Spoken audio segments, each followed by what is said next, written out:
तो बच्चों, अब हम बात करेंगे हमारे थर्ड सब टॉपिक के बारे में, जिसका नाम है पैनक्रियास। अगर हम पैनक्रियास की बात करें तो जो हमारे पैनक्रियास हैं वो लोकेटेड होते हैं स्टमक के नीचे और ड्यूडेनम के सी शेप वाले पार्ट में। यानी हम बोल रहे हैं कि जो हमारे पैनक्रियास हैं वो लोकेटेड है लूप ऑफ ड्यूडेनम में। जैसा कि आपने पिछले चैप्टर्स में सीखा है, ये है हमारा डाइजेस्टिव सिस्टम का पार्ट, जिसमें हम बोलते हैं जो स्मॉल इंटेस्टाइन का ड्यूडेनम वाला पार्ट है, जैसा आप अभी स्क्रीन पर देख पा रहे हैं, ये एक सी अल्फाबेट यानी सी शेप का मिलके बना है।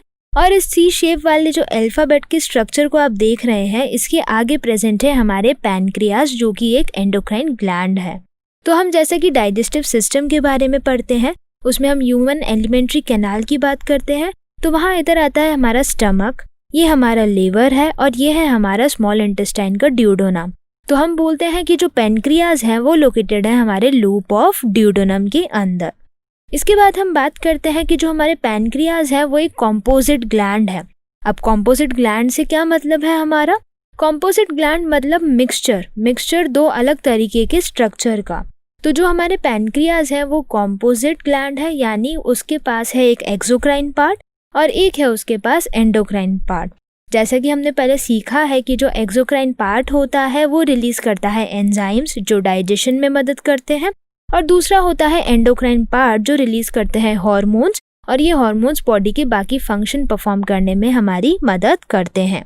अगर हम बात करें पैनक्रियास के अंदर इंटरनल स्ट्रक्चर के बारे में, तो पैनक्रियास के अंदर कुछ ऐसे इस तरीके के सेल्स मिलते हैं, जिसमें जो ये बाहर वाले सेल्स हैं गोल गोल वाले, ये हैं हमारे एक्सोक्राइन पार्ट, और जो अंदर व्हाइट और रेड कलर के सेल्स हैं ये हैं हमारे एंडोक्राइन पार्ट पैनक्रियास के, और इन सेल्स को हम बोलते हैं आइलेट्स ऑफ लैंगरहैंस। ऐसा नाम इन्हें इसलिए दिया गया है क्योंकि एक साइंटिस्ट हैं जिनका नाम है लैंगरहैंस, उन्होंने इन सेल्स को डिस्कवर किया था। तो हम बोल रहे हैं कि जो पैनक्रियास है उसकी जो अंदर वाली सेल्स हैं जो एंडोक्राइन फंक्शन परफॉर्म कर रही है, उन्हें हम बोलते हैं आइलेट्स ऑफ लैंगरहैंस। इसके बाद हम बात करें, जो आइलेट्स ऑफ लैंगरहैंस है वो दो तरीके की सेल्स रखता है, अल्फा एंड बीटा सेल्स। तो जैसा कि आप यहाँ इस इमेज में देख पा रहे हैं, ये जो सेल्स हैं, ये ब्लू कलर की सेल्स, ये है हमारी पैनक्रियास की अल्फा सेल्स जो कि आइलेट्स ऑफ लैंगरहैंस ही हैं। और दूसरी तरफ जो आप ये पिंक कलर की सेल्स देख पा रहे हैं, ये है हमारी बीटा सेल्स जो कि आइलेट्स ऑफ लैंगरहैंस का ही पार्ट है। तो ये दो मेन सेल्स हैं जो कि आगे जाके हम बात करेंगे बहुत इंपॉर्टेंट हार्मोन्स को रिलीज करती हैं। तो बच्चों, अगर हम बात करें इन आइलेट्स ऑफ लैंगरहैंस के अल्फा और बीटा सेल्स के बारे में कि ये किस किस तरीके के हार्मोन को रिलीज करते हैं, तो अब हम उन्हें पढ़ेंगे। सबसे पहले हम बोलते हैं कि जो अल्फा सेल है वो रिलीज करती है एक हार्मोन जो कि जाता है हमारी टारगेट सेल पर। टारगेट सेल हमारी वो सेल है जिसे हार्मोन की सख्त ज़रूरत है और उसे कुछ फंक्शन परफॉर्म करना है। तो जो अल्फा सेल हार्मोन रिलीज करती है उसका नाम है ग्लूकागॉन। इसी तरीके से हम बात करते हैं बीटा सेल की। बीटा सेल भी एक अलग तरीके का हार्मोन रिलीज करती है जो कि जाता है हमारी टारगेट सेल पर, और जो ये हार्मोन रिलीज कर रही है उसे हम बोलते हैं इंसुलिन। तो इस इमेज से हमें ये पता लग रहा है कि अल्फा सेल रिलीज करती है एक हार्मोन जिसे हम बोल रहे हैं ग्लूकागॉन, और बीटा सेल रिलीज कर रही है एक हार्मोन जिसे हम बोल रहे हैं इंसुलिन। तो बच्चों, चलते हैं और इन हार्मोन्स का फंक्शन अलग अलग स्टडी करते हैं। सबसे पहले अगर हम बात करें ग्लूकागॉन हार्मोन की, तो जो ग्लूकागॉन हार्मोन है वो हमारे ब्लड में ग्लूकोज लेवल को मेंटेन करके चलता है। ये किस तरीके से ऐसे काम करता है? ये ग्लूकागॉन हार्मोन हमारा एक्ट करता है लिवर की स्पेसिफिक सेल्स पर। जिन सेल्स पर ये एक्ट करता है उसे हम बोलते हैं हिपेटोसाइट्स। तो जो ग्लूकागॉन हार्मोन है वो लिवर की हिपेटोसाइट्स पे काम करना चालू करता है और ये एक प्रोसेस को परफॉर्म करता है जिसे हम बोलते हैं ग्लाइकोजिनोलाइसिस। अगर हम इस वर्ड को तोड़कर इसका मीनिंग निकालें तो इसका मीनिंग ये निकलता है कि जो ग्लाइकोजन है उसको हम तोड़ रहे हैं। जैसा कि हम यहाँ मीनिंग देख पा रहे हैं, ग्लाइकोजन उसका लाइसिस यानी ब्रेक डाउन, उसे तोड़ना। तो जो ग्लूकागॉन है वो हमारा एक्ट करता है इस हिपेटोसाइट यानी लिवर की सेल्स पर, और ये एक प्रोसेस को परफॉर्म करता है जिसे हम बोल रहे हैं ग्लाइकोजिनोलाइसिस यानी ग्लाइकोजन का ब्रेक डाउन, ग्लाइकोजन को तोड़ना। और फिर फाइनली जैसा कि आप यहाँ देख पा रहे हैं, या लिवर में फॉर एग्जांपल ये ग्रीन कलर का जो आप सेल एक देख रहे हैं, ये ग्रीन कलर का एक स्ट्रक्चर है जिसे हम मान सकते हैं ये है हमारा ग्लाइकोजन। ये ग्लाइकोजन फिर टूट जाता है बहुत सारे येलो कलर के स्ट्रक्चर में जिसे हम बोल सकते हैं ग्लूकोज। तो जो ग्लाइकोजन है उसका हो रहा है लाइसिस, यानी उसका हो रहा है ब्रेक डाउन 3 अलग अलग स्ट्रक्चर में, जो येलो कलर के आप देख पा रहे हैं, और या हम इनको कह सकते हैं ये है हमारे ग्लूकोज मॉलिक्यूल्स। तो इस प्रोसेस को हम बोलते हैं ग्लाइकोजिनोलाइसिस। ये ग्लाइकोजिनोलाइसिस अल्टीमेटली हमारे ब्लड के अंदर ग्लूकोज लेवल को बढ़ा देता है, यानी there is excess blood glucose in our body. क्योंकि हम बोल रहे हैं जो ग्लाइकोजन है वो टूटता जा रहा है बहुत जल्दी, तो इससे जो ग्लूकोज बनता जाएगा वो हमारे ब्लड में इंक्रीज होता जाएगा, और हम इस कंडीशन को बोलते हैं हाइपरग्लाइसेमिया। हाइपर मतलब ज़्यादा, ग्लाइसेमिया यानी ग्लूकोज। तो जो ज़्यादा ग्लूकोज हमारे ब्लड में हो गया है, इस कंडीशन को हमने बोला हाइपरग्लाइसेमिया, और जो ग्लूकागॉन है उसे हमने बोला हाइपरग्लाइसेमिक हार्मोन। तो बच्चों ये तो थी बात हमारे ग्लूकागॉन यानी हाइपरग्लाइसेमिक हार्मोन के बारे में। अब अगर हम बात करें दूसरे हार्मोन की जिसका नाम है इंसुलिन, तो इंसुलिन किस तरीके के फंक्शन को परफॉर्म करता है, चलिए उसे सीखते हैं। अगर हम बात करें इंसुलिन की, तो इंसुलिन भी ग्लूकागॉन की तरह सबसे पहले ब्लड ग्लूकोज लेवल को मेंटेन करता है। लेकिन ये मेंटेन किस तरीके से करता है? ये करता है काम हमारे लिवर के सेल्स यानी हिपेटोसाइट्स पे। इसी के साथ साथ ये काम करता है हमारे फैट स्टोरिंग सेल्स यानी एडिपोसाइट्स पे। तो एक तरफ ये काम करता है लिवर की सेल्स जिन्हें हम हिपेटोसाइट्स बोल रहे हैं, और दूसरी तरफ ये काम कर रहा है हमारी फैट स्टोरिंग सेल्स जो फैट स्टोर करती है, जिन्हें हम बोलते हैं एडिपोसाइट्स। तो बच्चों जैसे जैसे ये सेल्स पे काम करता है, ये अल्टीमेटली सेल के ग्लूकोज अपटेक को और उसके यूटिलाइजेशन को बढ़ा देता है, ताकि जो हमारी बॉडी सेल्स हैं वो ब्लड से फटाफट ग्लूकोज लेती जाए और जो ग्लूकोज लेवल है वो मेंटेन हो जाए। तो अगर हम बात करें इंसुलिन के फंक्शन के बारे में, तो इंसुलिन क्या कर रहा है, ये जो हमारे ब्लड है, ये ब्लड से अल्टीमेटली ग्लूकोज को मूव करा रहा है लिवर सेल्स यानी हिपेटोसाइट्स और फैट स्टोरिंग सेल यानी एडिपोसाइट्स के पास। तो ब्लड से ग्लूकोज हटता जाएगा, जो ब्लड में ग्लूकोज लेवल बढ़ गया है उसे कम करता जाएगा, और इससे हम कंडीशन को बोलते हैं हाइपोग्लाइसीमिया। हाइपो यानी लेस या कम, ग्लाइसीमिया यानी ग्लूकोज लेवल। तो जो ब्लड में ग्लूकोज लेवल बढ़ गया था उसे कम किया जाता है इंसुलिन की मदद से, और इस कंडीशन को हम बोलते हैं हाइपोग्लाइसीमिया, और इंसुलिन को हम बोलते हैं हाइपोग्लाइसीमिक हार्मोन। तो बच्चों जो यहाँ पे इंसुलिन आप देख पा रहे हैं, ये इंसुलिन क्या करता है, ये ग्लूकोज को अल्टीमेटली कन्वर्ट कर देता है ग्लाइकोजन में, और इस प्रोसेस को हम बोलते हैं ग्लाइकोजेनेसिस यानी ग्लाइकोजन का बनना। तो जो ग्लूकोज मॉलिक्यूल्स जुड़कर ग्लाइकोजन बना रहे हैं, इस प्रोसेस को हमने बोला ग्लाइकोजेनेसिस, और इससे अल्टीमेटली क्या होगा, इससे हमारा जो ब्लड ग्लूकोज लेवल है वो मेंटेन हो जाएगा, यानी इस कंडीशन को हम बोलते हैं ग्लूकोज होमियोस्टैसिस।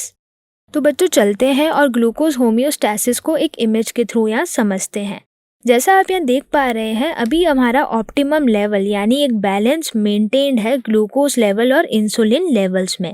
फिर हम बात करते हैं जैसे जैसे ग्लूकोज लेवल बढ़ता जाता है, हमारा जो इंसुलिन का लेवल है वो कम होता जा रहा है। यानी एक तरीके से हम बात कर रहे हैं, अगर ब्लड में ग्लूकोज लेवल बढ़ रहा है तो इंसुलिन का लेवल अभी कम है, इंसुलिन फिर रिलीज होना चालू होता है और ब्लड में ग्लूकोज लेवल को फिर ऑप्टिमम लाने की कोशिश करता है, यानी मेंटेन करने की कोशिश करता है। तो इससे हम ये कहना चाह रहे हैं कि जो ग्लूकागॉन है और जो इंसुलिन है वो दोनों आपस में एक दूसरे का उल्टा काम परफॉर्म करते हैं। ग्लूकागॉन जहाँ ब्लड में ग्लूकोज लेवल को बढ़ा देता है, इंसुलिन वहीं ब्लड में ग्लूकोज लेवल को कम कर देता है। तो बच्चों अब हम यहाँ पर बात करेंगे एक कंडीशन की जिसे हम बोलते हैं प्रोलोंग्ड हाइपरग्लाइसीमिया। प्रोलोंग्ड हाइपरग्लाइसीमिया एक ऐसी कंडीशन हम बोलना चाह रहे हैं जिसमें हमारी ब्लड में जो ग्लूकोज लेवल है वो बहुत ज़्यादा है, वो नॉर्मल नहीं हो पा रहा है, वो मेंटेन नहीं हो पा रहा है, क्योंकि जो इंसुलिन है वो प्रॉपर काम नहीं कर पा रहा है। तो इससे क्या होता है, इससे एक कंडीशन आती है, एक बीमारी होती है जिसे हम बोलते हैं डायबिटीज़ मेलाइटस। डायबिटीज़ मेलाइटस के अगर हम सिम्टम्स की बात करें तो सबसे पहले हम बोलते हैं कि जो ग्लूकोज है वो हमें यूरिन की फॉर्म में भी मिलता है, यानी जो ग्लूकोज है वो यूरिन के अंदर भी मिलता है, क्योंकि जो ब्लड में ग्लूकोज है वो बहुत ज़्यादा हो गया है, वो इतना ज़्यादा हो गया है कि वो अब यूरिन के थ्रू भी बाहर निकलने लगा है। तो जैसा आप यहाँ इमेज में देख पा रहे हैं कि यहाँ पर एक यूरिन टेस्ट किया गया है जिसमें ग्लूकोज बहुत ज़्यादा क्वांटिटी में मिला है। दूसरी तरफ हम बात करते हैं डायबिटीज़ मेलाइटस से बहुत ज़्यादा हार्मफुल प्रोडक्ट्स हमारी बॉडी में बनते हैं जिन्हें हम बोलते हैं कीटोन बॉडीज़, ये हार्मफुल प्रोडक्ट्स या कीटोन बॉडीज़ हमारी बॉडी में अगर इकट्ठा हो जाएं तो कहीं ना कहीं ये बहुत ज़्यादा पॉइजनस हो जाते हैं और हमारी बॉडी को परेशान और बीमार करने में मदद करते हैं।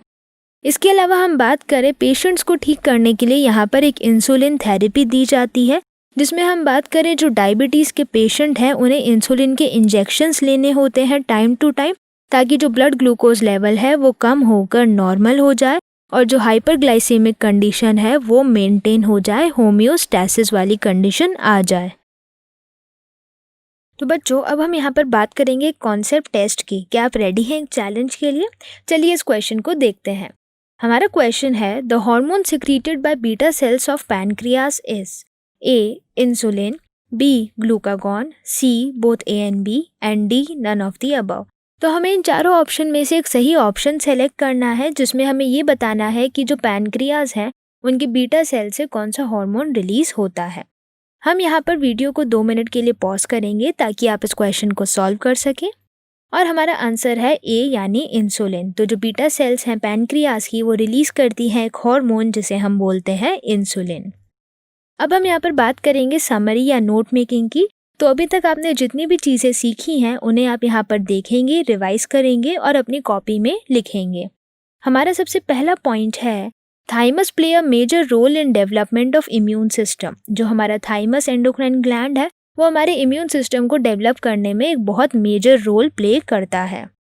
हमारा दूसरा पॉइंट है, thymosin is a peptide hormone release by thymus. तो जो थाइमोसिन है वो एक तरीके से प्रोटीन यानी पेप्टाइड हार्मोन है जो कि रिलीज होता है थाइमस से। हमारा तीसरा पॉइंट है, thymus is degenerated in old individuals the slow production of thymosin. तो जो हमारा थाइमस है वो ओल्ड इंडिविजुअल में डीजेनरेट हो जाता है और इसलिए जो थाइमोसिन का प्रोडक्शन है वो कम हो जाता है।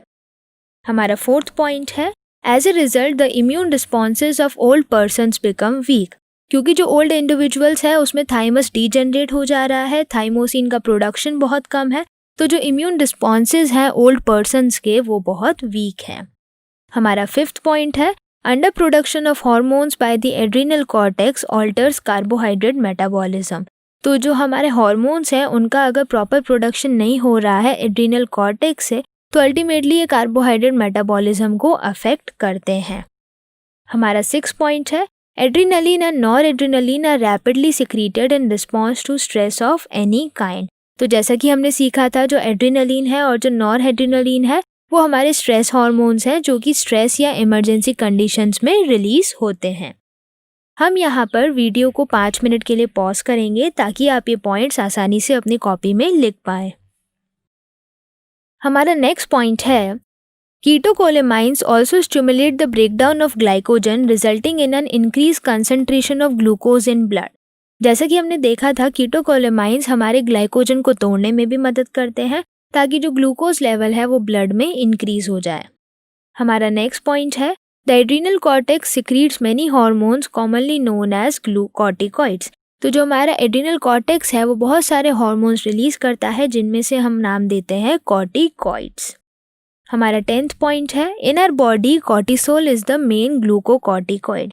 तो जो हम कॉर्टिकॉइड्स की बात कर रहे हैं उनमें से हम बोल रहे हैं ग्लूकोकॉर्टिकॉइड्स हैं और ग्लूकोकॉर्टिकॉइड्स में से जो इम्पॉर्टेंट हार्मोन है वो है हमारा कॉर्टिसोल। इसके बाद हमारा 11th पॉइंट है, corticoids which regulate the balance of water and electrolytes in our body are called as mineralocorticoids. तो ऐसे कॉर्टिकॉइड्स जो कि हमारी बॉडी में वाटर और सॉल्ट यानी इलेक्ट्रोलाइट बैलेंस कर पा रहे हैं उन्हें हम बोल रहे हैं मिनरलोकॉर्टिकॉइड्स। हमारा 12th पॉइंट है, glucocorticoid stimulates gluconeogenesis, lipolysis, proteolysis and inhibit cellular uptake and utilization of amino acids. तो जैसा कि हमने सीखा था जो ग्लूकोकॉर्टिकॉइड्स हैं वो ग्लूकोनियोजेनेसिस करते हैं यानी नए ग्लूकोज को बनाना, लाइपोलाइसिस यानी लिपिड को तोड़ना, प्रोटियोलाइसिस यानी प्रोटीन को तोड़ना, और इसी के साथ साथ वो जो सेल ग्लूकोज ले रहा है या अमीनो एसिड्स को यूटिलाइज कर रहा है वो उसे रोक देता है यानी इनहिबिट कर देता है। हमारा नेक्स्ट पॉइंट है, cortisol produces anti inflammatory reaction and suppresses the immune response. तो जो हमारा कॉर्टिसोल है वो बहुत सारी एंटी इन्फ्लेमेटरी रिएक्शंस में भी काम करता है जो और हमारा इम्यून रिस्पॉन्स एक्टिवेटेड है बहुत ज़्यादा उसे शांत यानी सप्रेस करने में भी मदद करता है। हमारा नेक्स्ट पॉइंट है aldosterone acts on the renal tubules and reabsorb water and sodium ions with the removal of potassium and phosphate ion. तो जो एल्डोस्टेरॉन है वो हमारी किडनी के ट्यूब्यूल्स पे काम करता है और वाटर और सोडियम को रीअब्सॉर्ब करवाता है, पोटेशियम फॉस्फेट को वहाँ से हटाता है। हमारा नेक्स्ट पॉइंट है pancreas is a composite gland which acts as both exocrine and endocrine gland. तो जो पैनक्रियाज है वो एक मिक्स्ड यानी कॉम्पोजिट ग्लैंड है जिसके पास दोनों पार्ट है यानी एक्सोक्राइन और एंडोक्राइन। हम यहाँ पर वीडियो को 5 मिनट के लिए पॉज करेंगे ताकि आप आसानी से इन पॉइंट्स को अपनी कॉपी में लिख पाएँ। हमारे आगे के पॉइंट्स हैं there are about 1 to 2 million islets of Langerhans in normal human pancreas. अगर हम बात करें नॉर्मल ह्यूमन के पैनक्रियाज के बारे में तो उसमें अराउंड 1 से 2 मिलियन आइलेट ऑफ लैंगरहैंस वाले सेल्स प्रेजेंट हैं।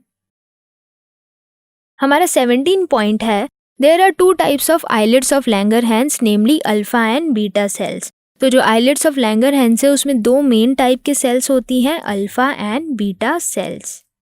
हमारा नेक्स्ट पॉइंट है जो अल्फा सेल्स हैं they release glucagon and beta sales release insulin. तो अल्फा सेल्स रिलीज करती है एक हार्मोन जिसे हम बोलते हैं ग्लूकागॉन और बीटा सेल्स रिलीज करती है एक हार्मोन जिसे हम बोल रहे हैं इंसुलिन।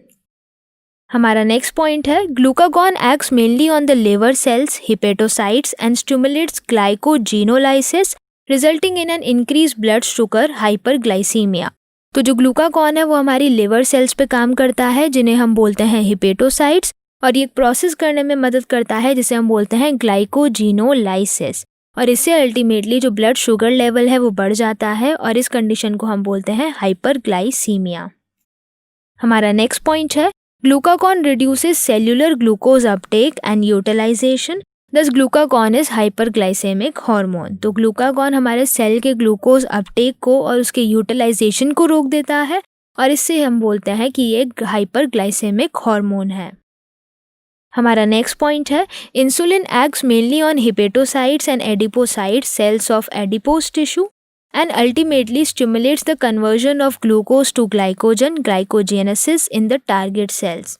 तो जो इंसुलिन है वो हमारे हिपेटोसाइट्स और एडिपोसाइट्स दोनों पे काम करता है और ये ग्लूकोज को वापस कन्वर्ट करता है ग्लाइकोजन में। इस प्रोसेस को हम बोलते हैं ग्लाइकोजेनेसिस जो कि हमारे टारगेट सेल्स में होता है। हमारा लास्ट पॉइंट है prolonged hyperglycemia leads to complex disorder called diabetes mellitus which is associated with loss of glucose through urine and formation of harmful compounds known as ketone bodies। अगर ये hyperglycaemia condition लंबे time तक चलती है तो इससे एक बीमारी होती है जिसे हम बोलते हैं डायबिटीज मेलाइटस और इससे अल्टीमेटली जो ग्लूकोज है वो यूरिन के साथ बाहर आता है और बहुत सारे हार्मफुल कंपाउंड हमारी बॉडी में बनते हैं जिन्हें हम बोलते हैं कीटोन बॉडीज।